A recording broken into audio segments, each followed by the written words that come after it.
Sumqayıt şəhər İcra Hakimiyyətinin başçısı Zakir Fərəcov tərəfindən şəhər sakinləri ilə növbəti səyyar qəbul görüş keçirilib. Görüş şəhərin İnşaatçılar qəsəbəsində təşkil olunub. Qəbulda Sumqayıt şəhər İcra Hakimiyyətinin məsul şəxsləri, idarə müəssisə və təşkilatların rəhbərləri, şəhid ailələrinin üzvləri, qazilər, eləcə də şəhər sakinləri iştirak edib.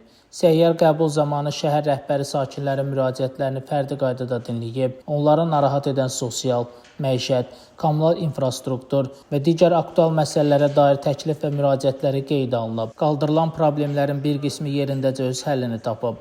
Əlavə araşdırma və tədbirlər görülməsi zəruri olan məsələlərin isə mövcud qanunvericiliyin tələblərinə uyğun olaraq operativ şəkildə həlli məqsədi ilə müvafiq qurumların rəhbərlərinə konkret tapşırıqlar verilib. Qəbul zamanı Zakir Fərəcov şəhər ərazisində aparılan abadlıq quruculuq, yol nəqliyyat infrastrukturu, kommunal xidmətlərin yaxşılaşdırılması, yaşayış məhəllələrinin yenidən qurulması və sosial rifahın artırılmasına yönəlmiş layihələr barədə də ətraflı məlumat verib. Şəmsistan Fikrətli Elbrus İsmailov, Bu gün informasiya proqramı üçün.